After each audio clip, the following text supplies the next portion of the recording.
Hey, good afternoon, everybody. My name is Scott Rutter. I am the president and founder of the New Jersey Cannabis Business Association. We have with us today the fine folks at Netta Architects. They're going to do a presentation and we're going to have a discussion with regard to what they've been doing in the cannabis space, from cultivators to manufacturers to retail operators. And we got their senior leadership team. We have Nick Netta Sr., Nick Netta Jr., we have Matthew Netta, and we have Jim Johnson. So, gentlemen, thank you all for joining us today. Before we get into it, I do want to take a minute to thank our sponsors.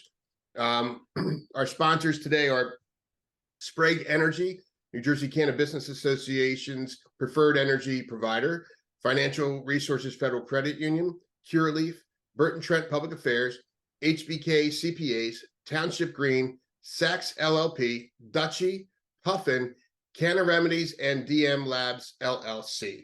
So again, thank you to our sponsors to help making this possible. And again, thank you folks over at Netta for joining us today. I'm going to turn it over to you guys. I saw that you guys have put together an excellent presentation. I'm really looking forward to this discussion. So Nick, you want to take over? Yes, thank you. So I'll start up the presentation right now. And you guys can see it? Yes, sir. You go ahead. Yeah. Cool. So I'll lead. So we're here from Netta Architects today, just looking to present some of the work we've seen and some of the trends we've found while designing and applying for some of the cannabis sector spaces. Going through our presentation today, we're going to talk about some cultivation spaces as well as retail and processing and storage. We do want to note that we offer an expertise that's necessary to create, specialized facilities at all stages of the cannabis supply chain. And we're gonna show you our team today, and we're gonna present a few projects that we've worked on in the New Jersey space as well as a few other areas. And then we also want to touch on the application process as well. I know that's very important today, and probably a lot of you guys have some questions regarding the application process in the state of New Jersey, especially with architectural needs and MEP. Absolutely.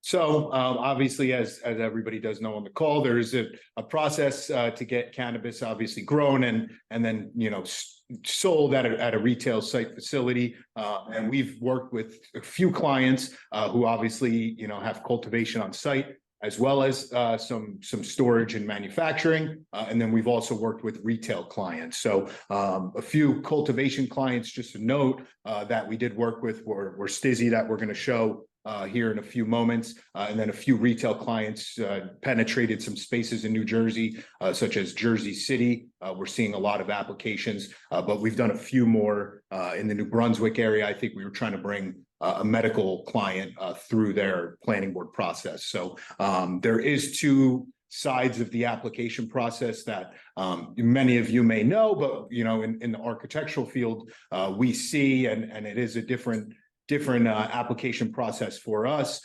Medical in the past was a little bit more stringent. The applicant needed to have a township on board as well as a site selection, and then they would submit architectural documents for review and approval by the state. That has slightly switched since we've moved to recreational cannabis.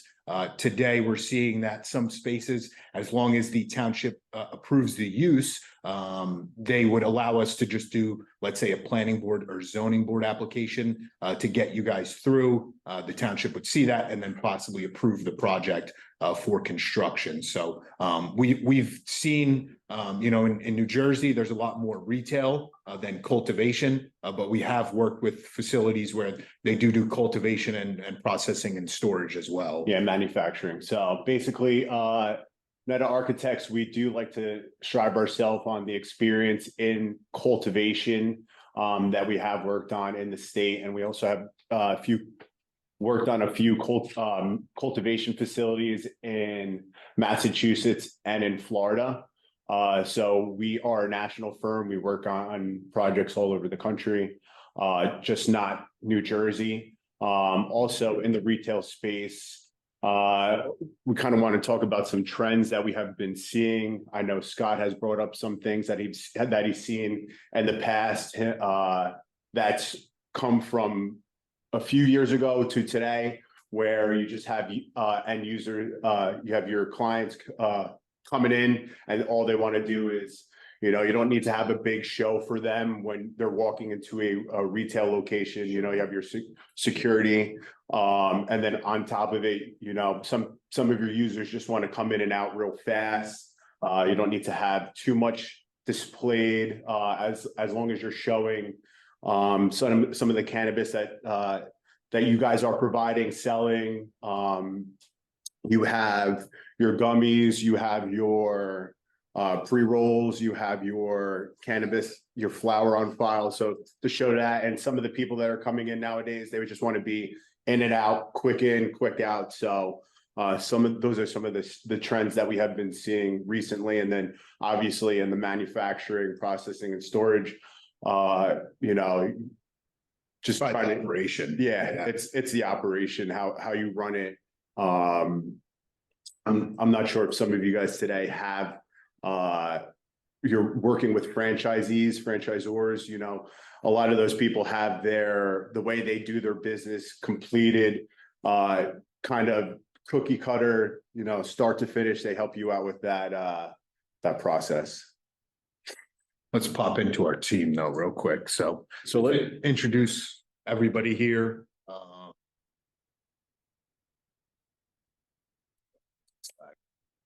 So I'll let you introduce yourself first, boss. Nick Netta, principal, Netta Architects, established the firm in 1993. Over the past few years, we've gotten heavily into the cannabis sector, and it's something that we'd like to expand our role in, as Nick said, both within the state of New Jersey and in other locations where we practice, which is pretty much all over the United States. I'm the Nick Netta Jr., cannabis sector leader. I kind of dived into this role about 3 years ago, where I had some relationships and connections with a bunch of my friends over in California that got into cannabis around 10 years ago. So I was able to utilize some of my relationships and connections with Stizzy's and friends over there that allowed us to help us do some work and kind of learn working within them how they do their operation. And it's thankfully brought its way over to New Jersey, and we've been able to work with a lot of different people today in the industry. And I am Matthew Netta, architectural designer for the firm. I've worked on a few of these jobs, retail, as well as cultivation and manufacturing. We did work on a project for Stizzy in Florida, which was a cultivation project, but Nick has leveraged a few other clients in Massachusetts and others where we did do some cultivation and manufacturing. They typically have some of the same spaces, but as you go through and start to see some of these other operators, they obviously do have specific operations that they like to entail. So some of the spaces do change, but you'll have some of your typical spaces, obviously your grow rooms and whatnot and so forth, depending on the exact operation. So. And like Matthew said, we're going to show you guys some projects that we have worked on. We want to talk real quick. I'm Jim Johnston, the non-Netta part of the team. So part of what's important for us as a firm and moving forward, I'm the chief operating officer here. One of the things that's important to the success of any of all your projects is the design team that gets put together. And we've assembled an excellent design team, both architecturally, mechanical, electrical, plumbing, recognizing that ventilation and how the product is stored, how it's watered, et cetera. You need someone who knows this space very, very well. And then our security team member, also people who focus in this area. There's a lot of firms that are out in the space right now who say they can do this, but you need to make sure that your teams are properly put together from beginning to end to ultimately get you the project and product that you need. And we feel very comfortable. We vetted a number of firms and we've assembled a really, really solid team. So regardless if it's Net Architects or anyone else, please pay attention to your overall team from top to bottom to ensure that the project is a success. And that's my role here. And we've done a pretty good job in doing that. So thank you. And then another point that I would just like to touch on is, especially in these cultivations, as we go to discuss and show you guys this cultivation that we have worked on, MEP is very important to obviously store the life cycle of the plant, getting the plant out quickly. You want to have the correct temperatures in these grow rooms it's all about the growth cycle. And it's important to have a consultant such as that knows what they're doing in this space, that understands the timeline and the length that you have to meet your needs in these growth cycles and get your product out and meet your quotas. So it's very important to have someone that knows what they're doing in this space so you can utilize and be up and running and make the profit that you need to make. Right. Yeah, experience is key. So moving into some projects though, if we could show you a few that we have prepared for today. First one we're going to take off with is Vitae Farms, which we did in Jersey City. You'll see a few conceptual floor plans that we presented for them during design. And this was actually a cultivation facility, I'm sorry. And it housed about 10 flower rooms, a vegetation room, 2 drying rooms, a secure storage space, a curing room, and a packaging and processing room. And we did move through design with this client and present this to obviously the township that was reviewing it. The one important thing to note though with all these plans, and I know Nick kind of mentioned MEP is a critical portion, the thing that they want to see before they really approve cultivation facilities or retail is security. Security is one of your biggest parts of your package. They want to make sure these facilities are secure and that, you're not going to have any products stolen from any of these facilities. So if you've seen any that have been constructed today, you'll see that there's vast security requirements that go into some of these designs.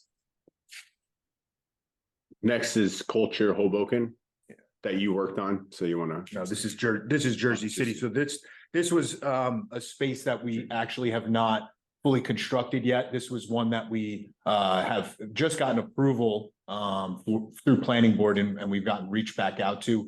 We believe Culture was trying to do a few sites in Jersey City, but one specifically in the city actually just recently got approved. So we'll probably be most likely moving to construction documents for this client. But that's typically, we've brought in a couple of these applicants through this process. So we just wanted to show you that today. Yeah, and we kind of wanted to highlight the importance in obviously the application process. And we all know how tough that is today, going through and getting your application and, putting the right team together and just covering that importance. No, that's critical. And in fact, I mean, that's a big part of obviously just getting through this process and all that. There's fundraising involved. There's a lot of challenges. But having a very compliant, application process, submittal is absolutely important.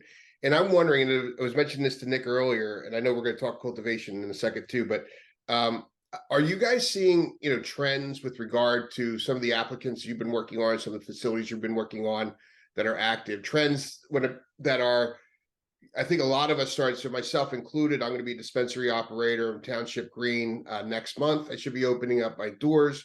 And I've gone through this process and I've talked to a lot of other dispensary operators where, there's this big vision and this big dream, and you have spent all this money for outfitting your facility and have all these different bells and whistles beyond just what you need to open up a store. Right. Yeah. Right. And then you start to talk to people who are operational out in Maine or up in Massachusetts, Michigan, Colorado, California. And they're telling us that, well, that's all nice and great, but really the customer comes in, the customer comes out.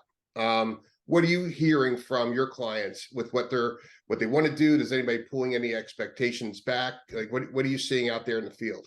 Yeah, so obviously everyone has a dream and they come to us and they want to have this dream laid out, but budget, I guess, is the most important part of what the issue is that they run into is the amount that it costs for construction, size, I guess you would kind of boil it down to how large your budget is, especially when we come into someone that has a cultivation.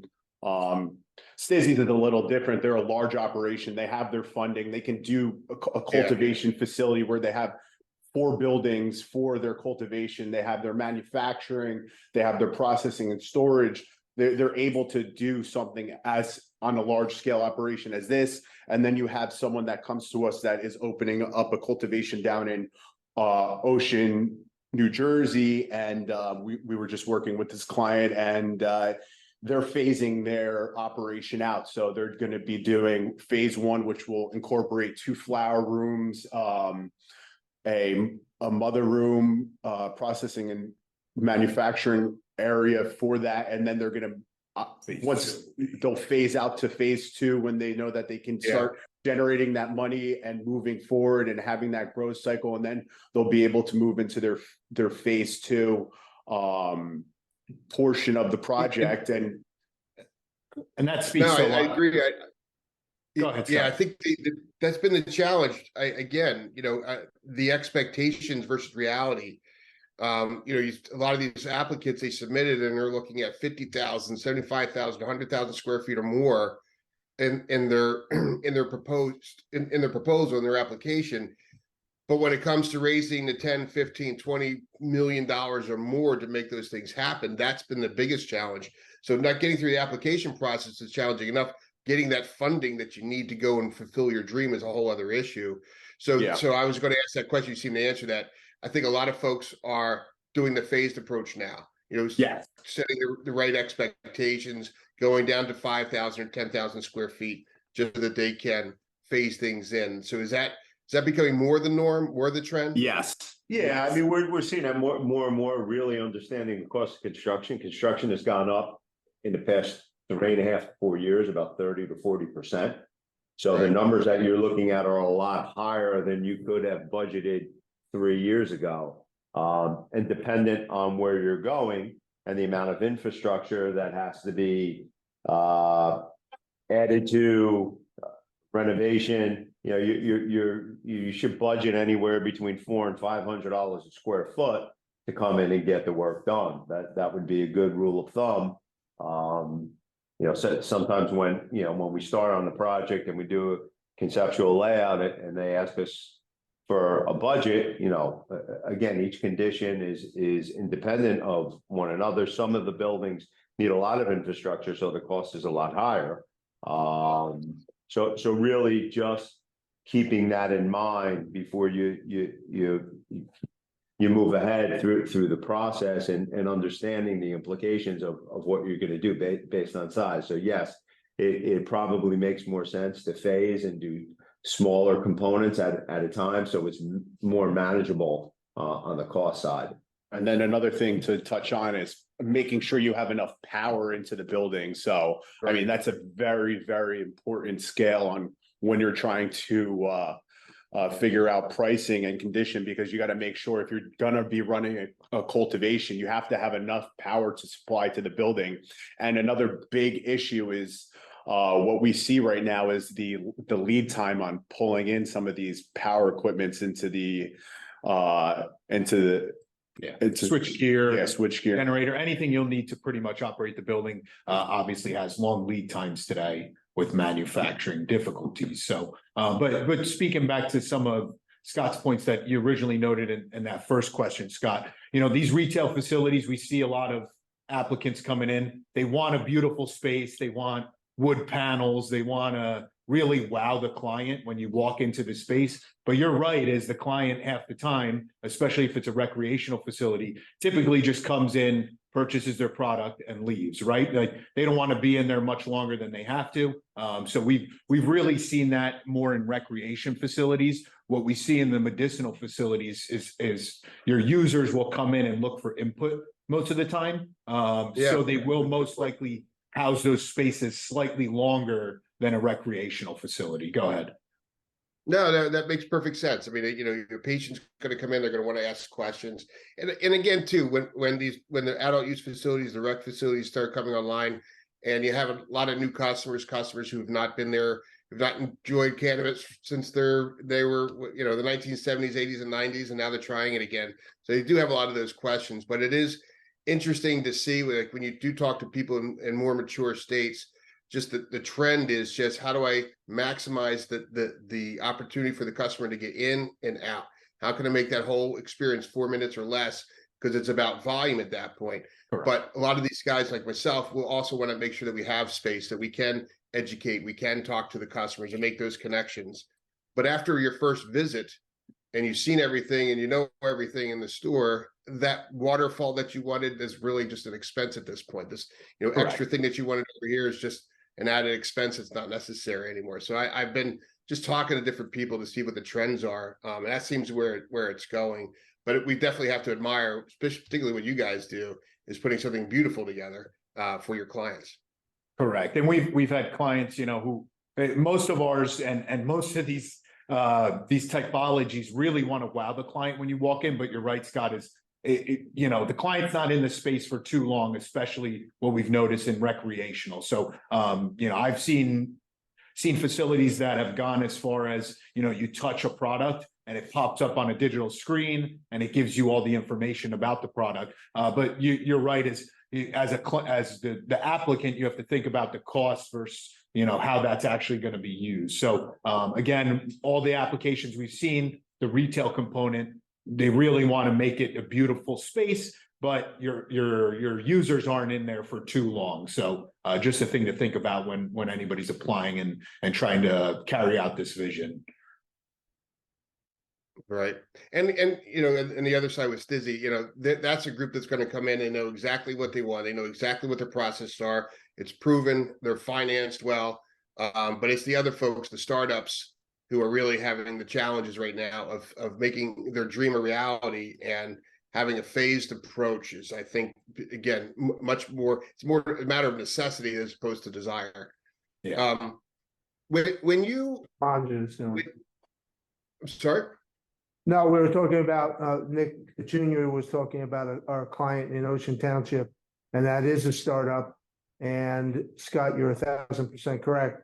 They're recognizing that they really do need to phase it because of funding and financing. But the one thing that we impose on them, and Matthew hit it on the head, is you need to get all your infrastructure in to support your full build out initially, because you don't want to have an up and running operation and then have to jackhammer out conduit to put in a new electrical system when you're trying to run an operation. So the phasing and ensuring that the infrastructure is in place to support the ultimate phasing is important. Right. And that's what we're doing with them. And that's why you want experts like us that know what we're doing. That's exactly right. I think that's a big thing too. It's an unfortunate lesson learned for a few, to going out there, going cheap, or trying to borrow plans. If you're borrowing a plan from somebody who's in Arizona and you're up here in a very humid Northeast, there's so many different things that need to happen. Your HVAC systems and everything else are going to be different. I think that's where a lot of people make mistakes. So yes, absolutely. People need groups like you, like Netta, to ensure that they're being properly supported. Yeah. So just to finish out our few slides here, and then we could get into an overall discussion. Yeah. So we did want to, if you want to pan back to Stizzy, we'll just talk real quickly. We did help Stizzy. They've actually penetrated the New Jersey market as well as Florida.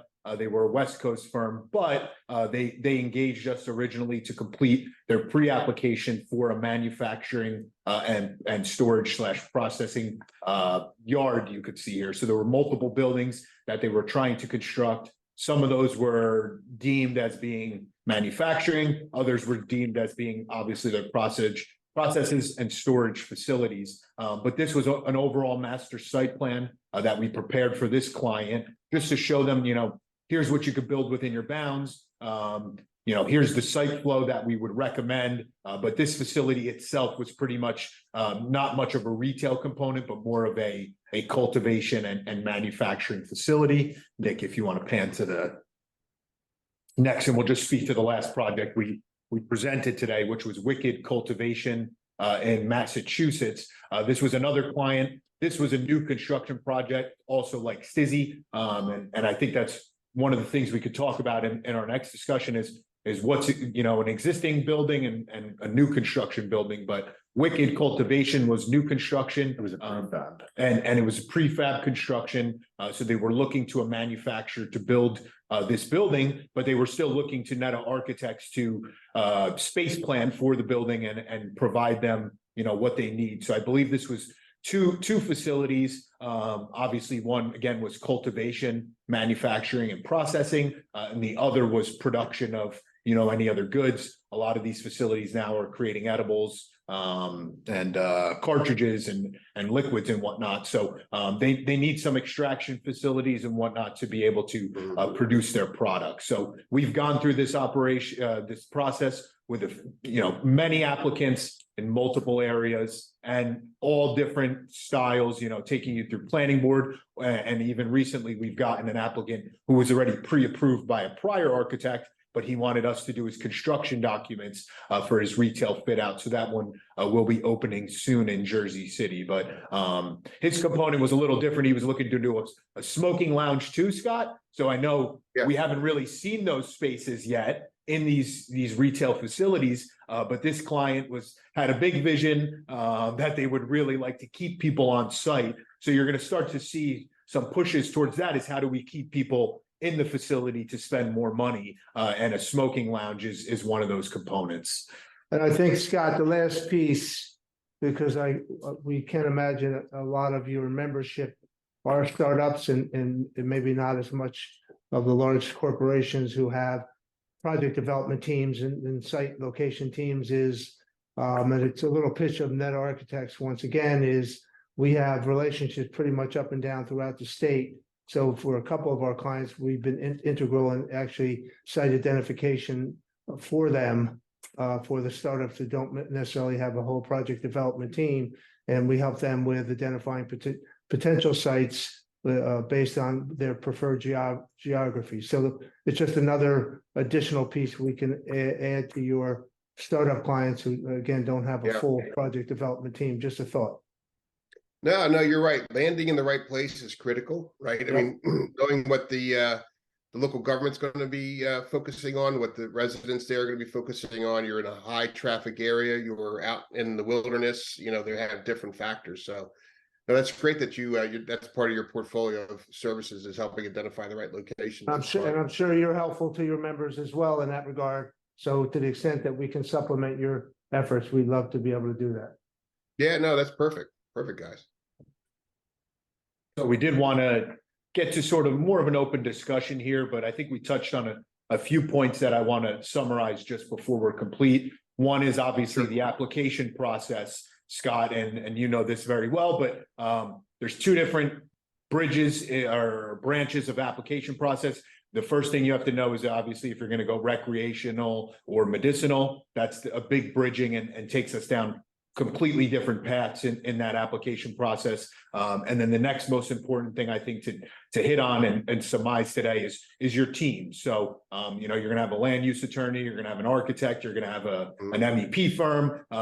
Who are those people? And, make sure your team obviously has worked on this typology before, has experience with this type project, and most likely has worked as a team together because there is an application process. You need to get the jurisdiction on board, whether it's a city or a township, and then obviously you need to move through construction. So that's pretty much to surmise our presentation today. We're open to take any questions. And CRC board too. Yeah, of course, right. But I would say you hit the nail right on the head there with the team. The team is critical, and the success and failure of the team integrating, gelling, it determines the whole outcome of the project. And I've seen and heard, and the horror stories of teams that have come together because, hey, we're going to do this really quick. But the expectations are going to be different.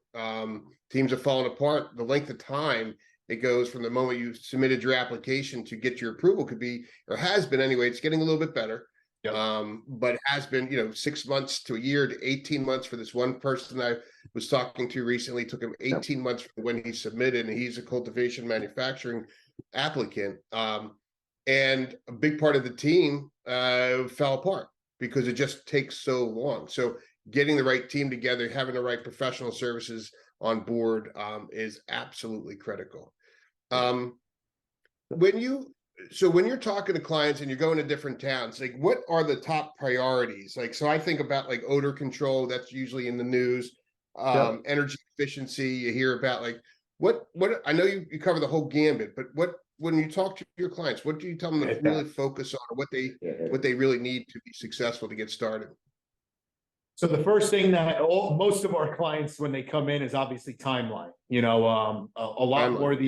A lot more of our recent clients are looking to present to a board very quickly, since they are just recreational clients, and then obviously move into construction. Their biggest worry is how long that entire process takes to them to be live and operational. So that's the one thing we've seen now with the shift moving today. But previously, with our medicinal clients, they knew they had to take on that long process. So I wouldn't say timeline was their biggest thought. It was budget before, when we had a lot more of these medicinal applications. But that's the overarching thing. Is the first thing we hear about is timeline. All of them do come with their vision of what they want the space to look like, and we work with them to modify that or try to meet their need. But we're there to facilitate and advise, on anything we see that might be cost ineffective, for the space, let's say. And then the next point I would like to touch on is odor and security. I think those are two things that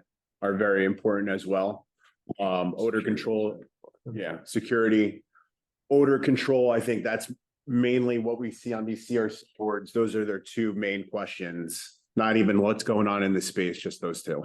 Yeah. Yeah. And I think, Scott, the last thing we need to touch on for your members too is have a reasonable expectation on costs to go through the process. We've firsthand, and this is a trend that we're seeing as well, and Matthew mentioned it when one of the clients decided to fire their professional team and bring us on board, because there's firms out there and teams out there that will lowball the process because the expectation of the client is, I want to do this as cheap as possible. You'll lose a lot of time and then have to go and restart the whole process again. So your members should clearly ensure that their teams know what they're doing, not lowballing a process in order to appear to be cost effective, because that setback will hurt us all. And the other thing we really focus on the trend now is, in order to get retail up and running, let's ensure that we can outfit the space from a phase standpoint, so we don't need to get additional board approvals, zoning board or things. Can we work within the space, not make major modifications that make us go in front of other boards before we get up and running? We may have to go in front of boards when we hit phase 2 and 3, because we're going to be expanding, maybe put in addition, but the initial process to avoid as many boards as possible, planning and or zoning, to get the facility up and running. We want to be able to basically get a CO as quickly as possible for the client in order to get cash flow happening. So that's how we phase things to minimize that process. So we think that's important. It is. That's really important. And some groups that are out there, professional groups or great groups, they do things, various categories, engineering, whatever. But a lot of them are learning on the job. Right. Cannabis is a different animal, and there's a lot more scrutiny, on that, both at the state level and the local level.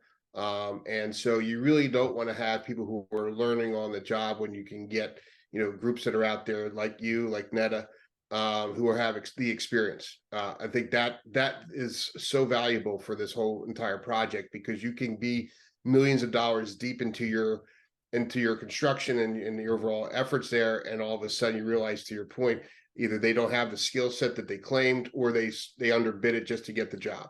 Those can be Yeah. nightmares. Yeah, we'd love it for it to be Neta, but for your membership, doing that due diligence is very, very important. Both from a time standpoint and money, and time is money in this business, as it is in all businesses. Have you, agree, energy efficiency, so particularly for, cultivation, it's one of the, energy costs is one of the top 2-3 costs, expenses for those, operations. What do you advise your clients do? Because I see a lot of people who are going cheap, and then they talk, a couple years later, and their electric bill is outrageous, and then they start to try to install energy efficient systems after the fact. How does this work with you guys? Yeah. You know, that's the age-old question of, how do you balance that? Obviously, and you hit it right on the head. Cheaper, less energy efficient equipment to start is going to cost you more in the long run. So it's a tough balance, and I think Nick Jr. and Matthew both mentioned this. The budget, the realism of the budget coming in is going to be the thing that derives the answer to your question, and the realistic budget happening and the idea of the phasing. You really do want to establish your facility as energy efficient from the beginning, because it's so much harder to come back and redo it later. And it's just like anything else. So we try to balance that, and it's a very, very important part of the overall process is getting energy efficient equipment in to minimize your operating costs, because as you expand and grow, that's going to be a significant part of it. The other part, again, is lead times on equipment. Right now, lead time on energy efficient equipment is less lead time than the less efficient equipment. So there's that balance. So having a team that understands all the factors that go into this. Right now, everybody wants quick turnaround on air handlers and switch gear, et cetera. So some of the less efficient equipment is more readily available. So you got to explain to the client, you can start up quicker here, but you're going to have less efficient equipment. So it really is looking at it holistically. There's no single answer to that question, but you need a team that can explain it to your members and your applicants, so they can make the decision with some degree of background and knowledge. We in the design field, we call that a life cycle cost analysis, Scott, meaning your upfront cost might be cheaper, but over time, the cost in 10 years, that cost is greater than what it would have been just if you put in a more expensive unit that was more energy efficient down the line. And then when you factor in lead times, that absolutely plays into the overall decision. No doubt about it. Couple more questions. We're running up against the clock, but I'm really interested in, and I know there's a lot of factors, so it's not a simple answer to this, but someone touched on this earlier: new building versus existing building, and what is, sometimes you don't have options, but if you had options available, what would you recommend to a client where there are options available from new construction to refabbing Yeah, so I would say before the applicant even decides on a property, to have an architect review that property before even agreeing to a lease agreement or anything, just because we can help advise if that if that building or if that space would be applicable to the use, and if it would make sense dollars wise moving forward with that space. Sometimes we do get applicants, obviously, who get a space and they want to modify it because obviously they've gotten it for, let's say, good cost or something, but sometimes we do run into issues with egress, where to place our units. Is there an existing sprinkler system? There's a lot of technical things that we need to go through. Safety and security. Safety, yeah. So it's an excellent question. I mean, obviously, in the best case scenario, new, so you design it to what your operation is, but then you have the time to get approvals and construction. So if alacrity to market is the main objective, then obviously existing buildings become more attractive. And Matthew's 1,000% correct. A lot of these buildings have such challenges that you almost want to tell the client before they even enter into a term discussion, this is not gonna work. We looked at a facility in Jersey City, it was an old body shop. And when you looked at what it needed to, it probably had a great price, great location. And what you needed to do to get it to be what it needed to be was gonna be a ton of money. Yep. Ton of time, and it was just wasn't worth it.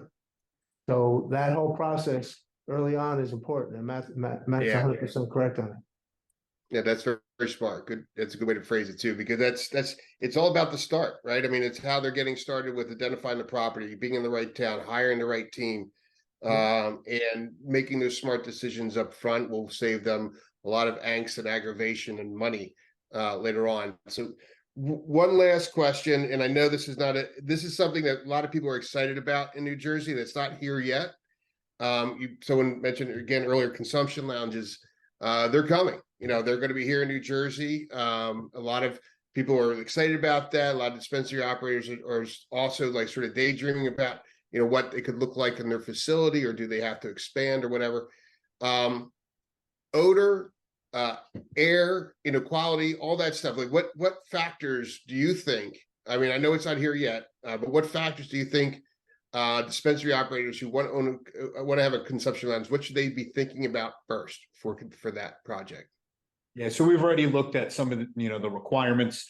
There has not been anything specifically written for cannabis consumption lounge at this point. So what we've been doing was reviewing cigar lounges requirements for the amount of air changes per hour or per minute, in the space. But pretty much what we're seeing is you're going to need 100% outside air in a consumption lounge, which the price you're up against for like a mechanical unit will cost you more than a typical unit. So just trying to advise here on when you're thinking about, carving one of those spaces into your facilities is you're going to have a good cost on your mechanicals and your ventilation. Ventilation is a big point. They obviously don't want the smoke to be, recirculating in that space. So what you have to do is dump all that air out and bring in all fresh air from the exterior for that space. And that helps with the odor control as well, because you're not recirculating any of that air. So depends on, the one I'm working with right now, Scott, is an exterior lounge actually. So it does help us to an extent because I'm not enclosed per se. And that is a Jersey City location. But there are stringent requirements, and there's nothing really that advises us at this current point other than sort of a cigar lounge design. So I'm sure there may be further requirements coming down the pipeline when they start to see, a lot of people are starting to present these spaces. We want to control them, make sure everybody's following, set guideline or principle for how to emulate these spaces. But that's what we're looking at when we're designing currently. And the biggest thing is your HVAC. How do you vent and how do you supply air And also, to that space? so to hit your theme here, Scott, which is operational costs, consumption lounge equals higher operation costs. You're bringing in fresh air that has to be temperature controlled. That's operation costs. So something to think about. No, definitely. And we don't know how successful consumption lounges are going to be regardless, right? I mean, it's so there's a lot of things that people need to factor. What are the demographics around their facility? Is this something conducive to consumption lounges? Consumption lounges going to be discouraged? I'm certain that they will, at least initially. So there's so many different factors to go in there. But I always just think, like you said, it's cost, it's the operational. So it's a setup, and then what happens next? And am I generating enough income to justify, having that new facility there? So yeah, and Scott, well, real quick, just to finish, as I alluded to before, you've heard people are in and out of these facilities. How do you try to get them to stay there to generate more revenue? And that's the component we've been seeing is a consumption lounge. So for sure. And that's what we've been helping with at the New Jersey Cannabis Association, is helping develop these ideas, these regulations with the state, with the CRC.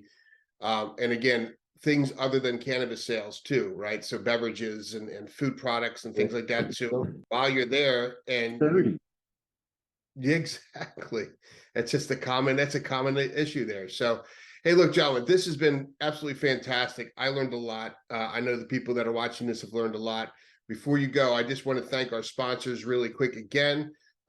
Speaking of energy, Sprague Energy, New Jersey Cannabis Association's preferred energy provider, Financial Resources Federal Credit Union, Curaleaf, Burton Trent Public Affairs, HBK CPAs, Township Green, that's my dispensary, Saks LLP, Dutchie, Puffin, Canna Remedies, and DM Labs. So gentlemen from Netta, thank you so much. Any last words? Yes, Scott, when do you open? We will be open, God willing, by the end of January. So targeting right now, January 19th. But you know, like everything else, it's fluid. Right now, we're still under construction, still having nails pounded into walls and such. But that's our target. The conference get a little discount for? Yes, we'll always have member discounts. You remember the NJCBA? You always get a discount at my store. Well, good luck to you. Hope it works well. Thank you, gentlemen. Thank you, everybody, care. and wish everybody a happy holiday and a wonderful new year going into 2024. So enjoy and be safe, everybody. Thank you. Take care. Bye-bye. Thank you, guys.